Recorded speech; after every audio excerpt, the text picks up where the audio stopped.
देख रहे हैं न्यूज एशिया 24/7 में आपके साथ अंजलि। हम सभी जानते हैं कि लंबे समय के बाद राज्य सरकार के निर्देशानुसार स्कूलों को खोल दिया गया है। कोविड प्रोटोकॉल को ध्यान में रखते हुए एवं कोविड प्रोटोकॉल का पालन करते हुए स्कूलों में पठन पाठन भी शुरू हो गया है। परंतु ऑनलाइन से ऑफलाइन होने में बच्चों, अभिभावकों और शिक्षण संस्थान के प्रबंधकों को नई चुनौतियों का सामना करना पड़ रहा है। इस बार सिलीगुड़ी शहर के विशिष्ट शिक्षाविद व Siliguri model senior secondary high school के प्रिंसिपल डॉक्टर एस अग्रवाल का कहना है, हालांकि स्कूलों को खोल दिया गया है, लेकिन यह बच्चों, अभिभावक और शिक्षण संस्थान के प्रबंधकों के लिए एक चैलेंजिंग टास्क है। वर्चुअल क्लास कभी भी फिजिकल क्लास का विकल्प नहीं बन सकता और साथ ही साथ उन्होंने नई शिक्षा नीति पर भी प्रकाश डाला है। 2020 जो न्यू एजुकेशन पॉलिसी संसद द्वारा जो पारित हुआ है, ये करीब करीब भारतीय शिक्षा क्षेत्र में 35 सालों बाद एक इतना बड़ा बदलाव जो है संसद में पारित हुआ है। मुझे व्यक्तिगत तौर पे लगता है कि जितने भी प्रावधान हैं न्यू एजुकेशन पॉलिसी के, अगर वो ग्राउंड लेवल पर कार्यान्वित होते हैं, अगर इम्प्लीमेंट हो पाता है, तो ये एक बहुत बड़ा पैराडाइम शिफ्ट होगा। और इसमें शिक्षा की गुणवत्ता, शिक्षा का मान से लेके और बच्चों को जो है मतलब भारत विद शिक्षा प्रदान करने में विशेष सहायक होगी। और बहुत सारे प्रावधान है इसमें और सारे लाभकारी है। शर्त यही है कि इसको ग्राउंड लेवल पे प्रॉपर इम्प्लीमेंटेशन, एग्जीक्यूशन के लिए जिस भी इंफ्रास्ट्रक्चर की जरूरत है वो अगर मुहैया होता है, तो मुझे लगता है कि ये अपने आप में अत्यंत उत्तम एक शिक्षा नीति है। एक वैश्विक महाबीमारी के तौर पे हम लोगों ने जो अनुभव किया है, उसमें पूरे विश्व में हर आदमी प्रत्यक्ष अप्रत्यक्ष रूप से और थोड़े या ज़्यादा रूप से निश्चित तौर पर प्रभावित हुआ है। कोई भी ऐसा शख्स नहीं है, इंसान नहीं है पूरे विश्व के अंदर में जिस पर इसका प्रभाव नहीं पड़ा है। और जहाँ तक बच्चों का सवाल है, बच्चे विशेषकर सबसे ज़्यादा ग्रसित हुए हैं। और अचानक में जब ये कोरोना महामारी फैली, लॉकडाउन हुआ और पूरे सब बंद हो गया और बच्चों को जो है अचानक जो उनकी जो नॉर्मल क्लास रूटीन होती है जो ऑफलाइन है, और उससे अचानक जब उनको ऑनलाइन में जाना पड़ा, तो ये बच्चों के लिए अपने आप एक सदमा था। और चूँकि इससे बेहतर कोई विकल्प था भी नहीं, तो जैसे ऑफलाइन से ऑनलाइन में जाने में एक सडन ऑनसेट जो हुआ और उसमें परेशानियाँ आई, तो मुझे ऐसा महसूस होता है कि विगत करीब पौने 2 साल में बच्चे जो ऑनलाइन टीचिंग के माध्यम से उनको लर्निंग टीचिंग प्रोसेस कंप्लीट कराया जाता था और उनको लौटाकर अब दोबारा ऑफलाइन लाने में ये एक और बड़ा चैलेंज है। इसमें बहुत बड़ी मुशक्क़त की ज़रूरत है। तो मुझे लगता है कि इनको जो जैसे sudden onset from offline to online, वो परेशानी का सबब थी। और अब ऑनलाइन से बच्चों को दोबारा ऑफलाइन में लाकर उनको नॉर्मलसी के द्वारा शिक्षा देने का जो क्रम है, ये अपने आप में बहुत बड़ा चैलेंज है। और उसको विद्यालय मैनेजमेंट, शिक्षक वर्ग, माता पिता, अभिभावक को इनको बहुत मेहनत करनी पड़ेगी। बच्चों को या तो कोई डिजिटल प्लेटफॉर्म था, जूम हो, जी मीट हो, और भी बहुत सारे प्लेटफॉर्म थे, और कई जगह व्हाट्सएप से जो ये एक डिजिटल वर्चुअल जो टीचिंग दी जाती थी।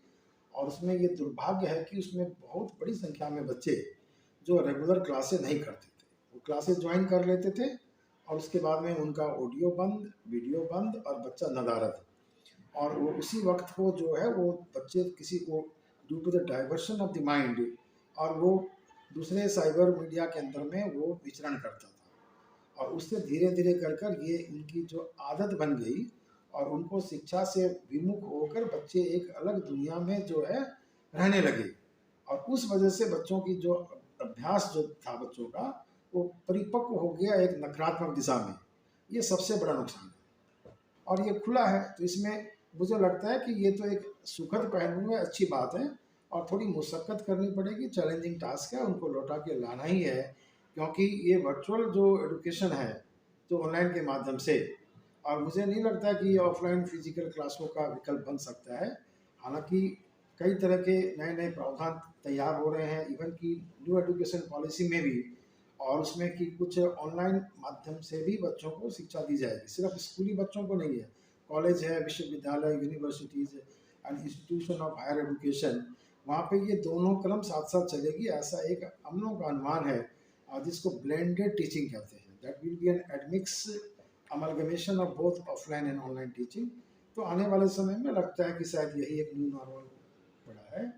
और उसमें ऑनलाइन होने की का एक जो नकारात्मक पहलू ये रहा कि बच्चों में एक लिखने का जो अभ्यास होता है वो अभ्यास कम हो गया।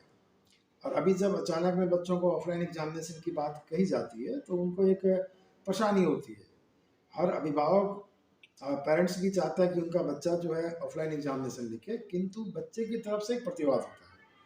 और वो जो पेरेंट्स आके जब रिक्वेस्ट करते हैं कि इनका ऑनलाइन एग्ज़ाम दीजिए लीजिए, तो ऑनलाइन का ज़्यादातर हम लोगों ने जो ऑब्जर्व किया, ऑनलाइन एग्ज़ाम के माध्यम से बच्चे एक मुखस्त कर कर, पढ़कर, याद कर कर वो उत्तर नहीं लिखते थे। एक कॉपी और पेस्ट की परंपरा ज़्यादा चली और इसमें ऑफलाइन ऑनलाइन एग्जामिनेशन होता था, बच्चे अपना नेट से, है ना, वेबसाइट से, गूगल से आंसर को कॉपी करके पेस्ट कर देते थे और वही उनका उत्तर तैयार हो गया। तो वो एक ट्रू लर्निंग नहीं हुई है।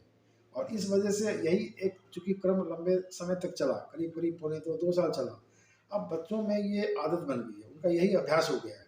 इसलिए बहुत सारे बहुत बड़ी संख्या में बच्चे ऑफलाइन एग्जामिनेशन से कतराते हैं। कतराने का मूल कारण ही यही है कि बच्चे की तैयारी जो है पर्याप्त नहीं है और उन्होंने विगत पौने 2 साल जो है एक गलत अभ्यास किया है और इसी परंपरा को वो आगे लेके चलना चाहते हैं, जो मेरे ख्याल से व्यवहारिक नहीं है, बच्चों के लिए लाभकारी नहीं है।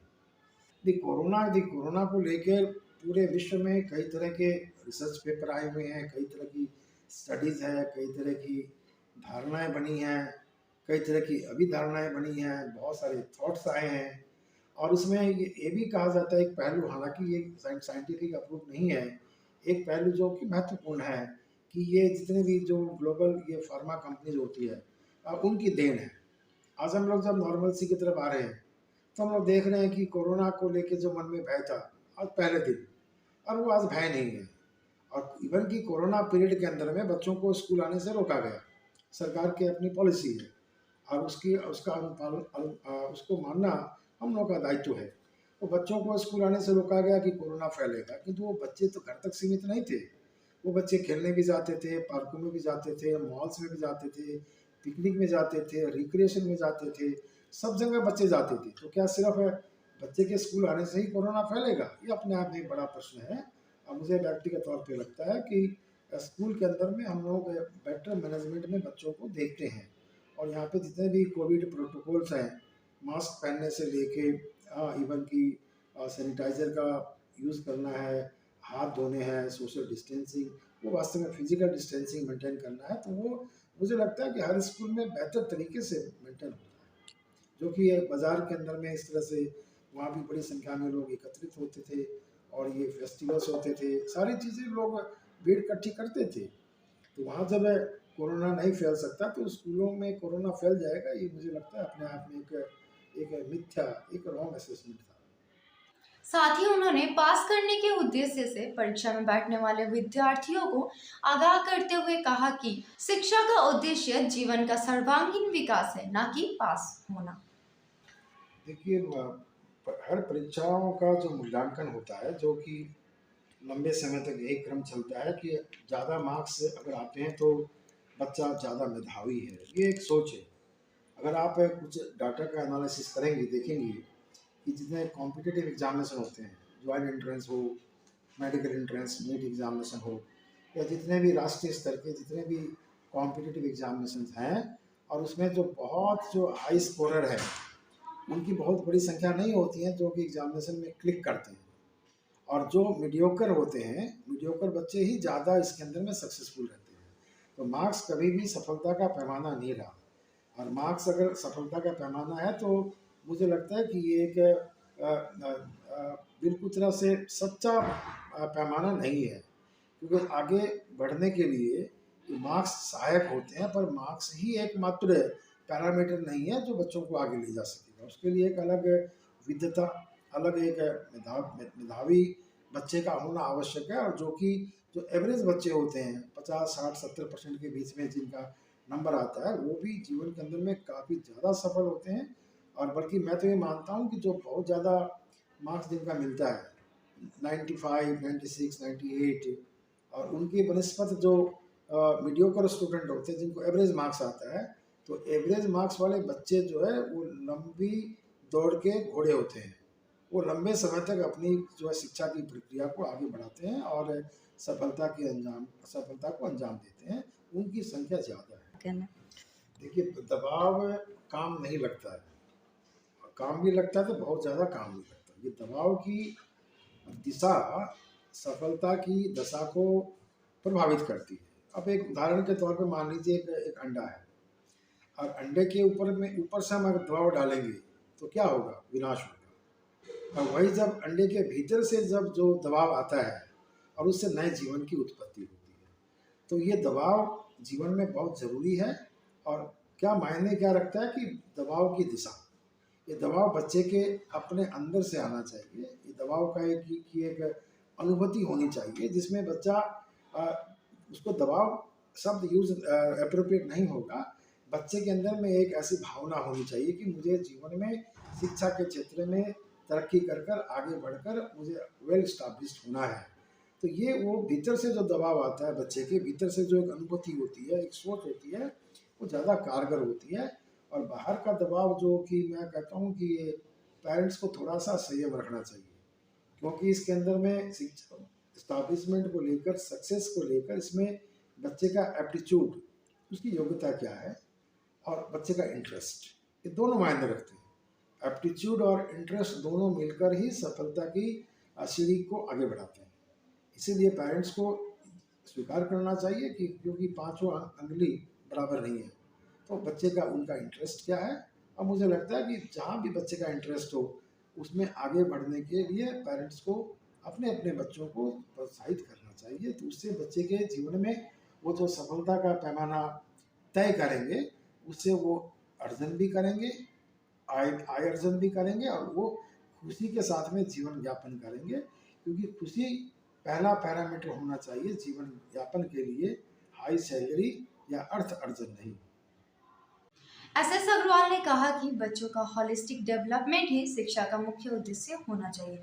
पढ़ाई के साथ साथ उनका एक अच्छा इंसान बनना जरूरी है, ताकि वे देश के और समाज के हित में विकास का कार्य कर सके। देखिए, आपने बहुत उपयुक्त शब्द व्यवहार किया, समग्र। समग्र के अंदर में हम लोग कहते हैं कि इसको कॉम्प्रिहेंसिव, और जिसको होलिस्टिक डेवलपमेंट कहते हैं। और इसमें बच्चे की जो का व्यक्तित्व निर्माण होता है, पर्सनालिटी डेवलपमेंट, उसमें शिक्षा एक आवश्यक कारक है। उसके अलावा जो पोस्ट स्कॉलास्टिक एरियाज हैं, जो अदर एरियाज ऑफ लाइफ है, उसके अंदर में बच्चे का व्यवहार, बच्चे की आचार संहिता, बच्चे का कंडक्ट, बच्चे का कैरेक्टर, बच्चे का एटीट्यूड, एटिकेट, ये बहुत सारी चीज़ें होती है। बच्चे में स्मार्टनेस, बच्चे के स्किल क्या है, गाने बजाने में बच्चे का क्या रुचि है या कितना सफल है, खेल कूद में क्या रुचि है, ड्रामा में क्या रुचि है। तो होता क्या है कि हम लोग सिर्फ जो शैक्षणिक विषय होते हैं इस पर सारा फोकस करते हैं, और जीवन के अंदर में जो दूसरे कारक होते हैं जो कि बहुत बहुत महत्वपूर्ण होते हैं, और उनके माध्यम से भी हम लोग अपने जीवन को जो है सफल बना सकते हैं, और उनको ध्यान में रखना चाहिए निश्चित तौर पे हर शैक्षणिक संस्थानों के अंदर में। इसके अलावा एक नैतिकता की बात होती है, वैल्यू एजुकेशन। आज ज़रूरत ये है कि हम एक अच्छा इंजीनियर तैयार करें, आवश्यकता है, किंतु साथ में ये इंश्योर करना है कि एक अच्छा इंसान भी तैयार हो। तो ये अच्छा इंसान जो होता है वो सिर्फ अपने परिवार के लिए ही लाभान्वित नहीं होता, पूरे समाज और देश के लिए बहुत बहुत उपयोगी होता है। इसलिए आज का चैलेंज ये है कि हमें decide making our children good professionals, good officers, वो एक अच्छे इंसान बने, ये अपने आप में बहुत बड़ा चैलेंज है। और इसको इंश्योर करने के लिए हमें इसी तरह का जो है वातावरण स्कूल में तैयार करना चाहिए। उसमें खेलकूद को निश्चित तौर पे प्रायोरिटी देनी चाहिए। आज क्या हो रहा है कि डिजिटल युग के अंदर में हर बच्चे के हाथ में मोबाइल है, लैपटॉप है, कंप्यूटर, उसके सामने बैठा रहता है, तो बच्चे की फिजिकल एक्टिविटीज़ बहुत कम हो गई है। इसलिए खेल कूद के माध्यम से, अन एक्टिविटीज़ के माध्यम से बच्चे की हमें उनको शारीरिक परिश्रम भी करवाना है, ताकि बॉडी एक्टिव रहे। जैसा कहते हैं कि मतलब एक अच्छा दिमाग एक अच्छे बॉडी बॉडी ही उसको संभाल सकती है। तो हम बॉडी बीमार हो रही है तो एक अच्छा दिमाग होने के बावजूद भी बॉडी संभाल नहीं पाएगी। इसीलिए एक बैलेंस होना चाहिए। शैक्षणिक और अशैक्षणिक जितने भी विषय हैं उनके अंदर एक सामंजस्य, कोऑर्डिनेशन होना चाहिए, और वो जो शिक्षा मुहैया कराई जाएगी वही वास्तविक शिक्षा है, और जिसके माध्यम से हम बच्चे के सर्वांगीण विकास, समग्र विकास, होलिस्टिक डेवलपमेंट को हम इंश्योर कर सकते हैं। हम लोग के आइडियल की एक अच्छा एक यहाँ से पढ़ के जाने वाला बच्चा वो हर पैमाने पर सफल हो। व्यक्तिगत सफलता, पारिवारिक सफलता, सामाजिक सफलता, देश की सफलता में भी भागीदार हो। बच्चे के अंदर में हाई मोरल हो, वैल्यूज़ का ज्ञान हो, और एक राष्ट्रभक्ति की बात भी हो, the spirit of the nationalism. और एक बच्चा अपने आप में जो है जहाँ भी रहे वो समाज के लिए लाभकारी हो। यही हम लोग का प्रयास है, और इसी अनुरूप हम लोग पूरी शिद्दत, पूरी मेहनत से प्रयास करते हैं कि एक अच्छा प्रोफेशनल तैयार करने के साथ साथ में ये भी इंश्योर करें कि एक अच्छा इंसान तैयार हो। धन्यवाद सर। दर्शकों, सर से अलविदा लेते हैं। इसी तरीके के सामाजिक विषयों से अपडेट रहने के लिए बने रहे न्यूज एशिया के साथ। मैं अंजलि, सिलीगुड़ी। धन्यवाद।